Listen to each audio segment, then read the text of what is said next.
Hi, welcome to our presentation. We are the Catalyst Education Design Group, and we have a presentation about creating inclusive classrooms using the ADDIE framework for student success. I'm Liza Torres, and Brianna Gonzalez couldn't be here with us today to present, but she did take part in our presentation. I also have Mr. Joe and Mary. Hi, I'm sorry, I'm Joe Garcia. And I'm Mary Guerra. I'm going to go ahead and jump right into our framework process. So the first step is understanding the learning strategies or learning struggles of students with learning disabilities. Many students face different difficulties such as dyslexia, ADHD. We have all different types. It's important to possibly create polls for instructors to find out what they struggle with most in their classroom environment. Students usually range from K through 12. Not only do we have these issues that we have in junior high or high school, but they also carry over into the college life because dyslexia affects you all the way through all of your life, especially ADHD and other struggles people may have with auditory or mathematical reasoning. So it's important to know that this is something that is lifelong.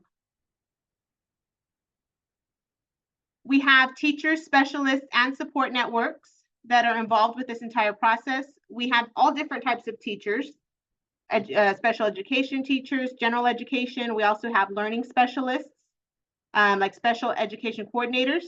Parents play a key role, and it's very important that we have a good foundation and connections because this helps with student success overall.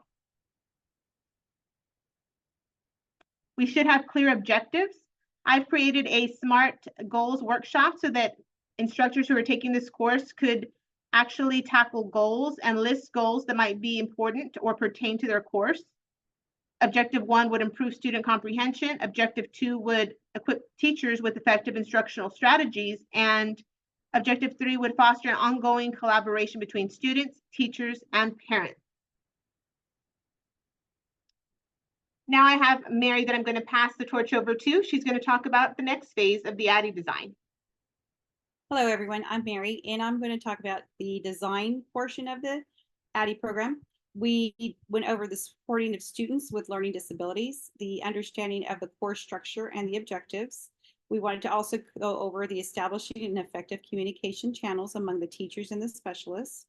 We also wanted to be able to identify the characteristics and challenges of our students with their learning disabilities, exploring their different types of learning, and also understanding the roles of learning specialists and interventions.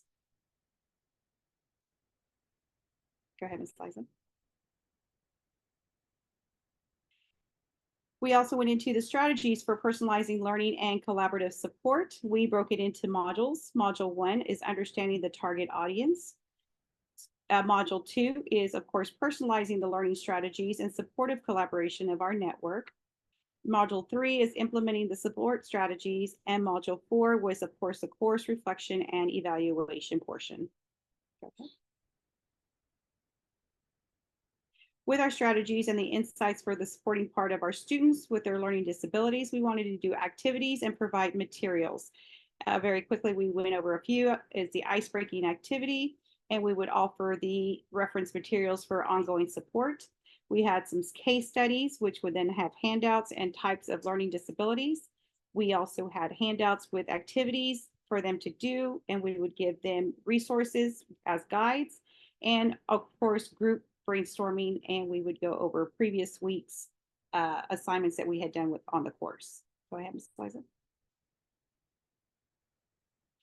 As far as methods, we would go under quizzes. We had the purpose for that would be the assessment of participants, understanding, of course, the key points of the concepts and the terminology. We could do that in the format of either multiple choice or short answers. Our other format, our other portion, go ahead, Ms. Liza, was a discussion forum. And we could do that either online or in person to facilitate our collaboration of our learning and our deeper exploration of topics. And our lastly portion was our peer, go ahead, Ms. Liza, I'm sorry. Our peer feedback section. And the purpose for that was to encourage constructive criticism and collaboration of our learning. And of course, we would take that as a format as participants present their strategies or plans to the group, and we would receive that feedback. Now I'm going to go ahead and pass it over to Joe. All right, and for my section, I have differentiated lessons for student success. So differentiated lessons is an essential strategy for the classroom for student success, especially those in the diverse classrooms. We need to make sure that the teacher tailors their instructions to meet each student's need, their learning styles, and the interests of each student, and so that we're ensuring that all learners have access to curriculum at an appropriate level.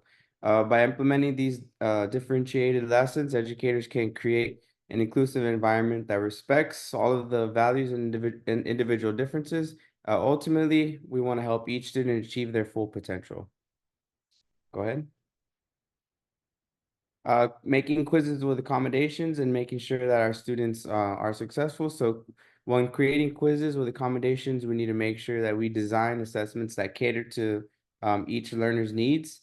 We need to also make sure that we tailor to the different aspects of making a quiz or a test, such as format, timing, accessibility.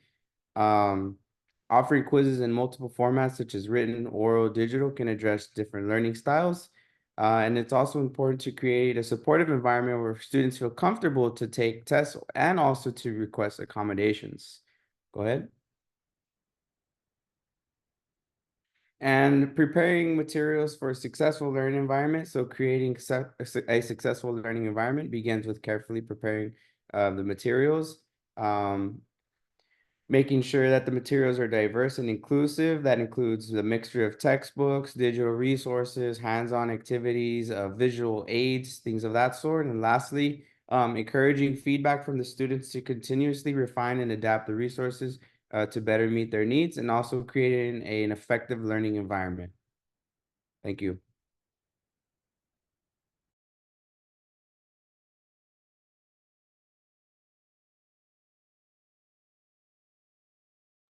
I think you're on mute, Liza.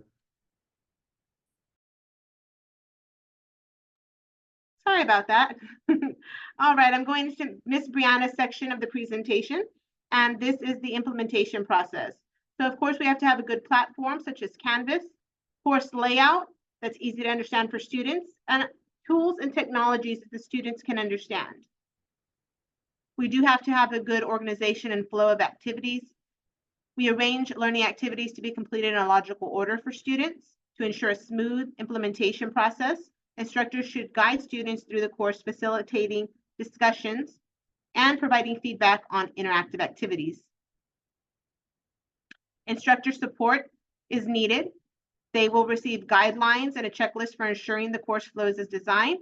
Student support, help resources such as facts and direct support, and of course, ongoing monitoring. There's a video in our slide here that will help you understand more about monitoring student progress within Canvas. Continuous improvement through formative evaluation. So some of the things that we can use to help with this process would be Google Forms, such as Kahoot. We can have Kahoot for quizzes, we can have polls, but these type of items will help us to assess learning, and we'll be able to see what the students may need help on. Now, for our measurement of overall success with summative evaluation, we broke it down into levels, level 1, 2, and 3. Our level 1, we would do a survey, level 2, a comprehensive quiz, and of course, level 3, our performance checklist. Each level, we would have a participant, like for example, level 1, participant insight on the learning of the outcomes. Level 2, the assessing of their knowledge and differentiation of the accommodating of a diverse learner, and of our practical application and instruction of our support network in level 3. Go ahead, Joe. Creating a feedback loop for continuous enhancement information. So we want to conduct the comprehensive course evaluation. We want to gather and analyze the feedback, the evaluations, and peer reviews to identify strengths and weaknesses. We want to align course objectives with the learning objectives. Our goal there is to ensure that course objectives are clearly aligned with the learning outcomes. And then lastly, we want to enhance course materials and resources. Our goal here is to update and diversify course materials to better accommodate various learning styles and preferences. And of course, with our conclusion and future directions, a summary of key findings, the evaluation process highlighted key areas for improvement, including student engagement and effectiveness of instructional methods. Next steps, implementing changes, ongoing professional development, and monitoring student progress. And a call to action. So we invite you to consider how these evaluations can be integrated into your own teaching practices to help enhance learning outcomes. We've included a reference page for our presentation. We hope that you got new insights into helping students with disabilities using the ADDIE process. Thank you for listening, and we appreciate your time. Thank you.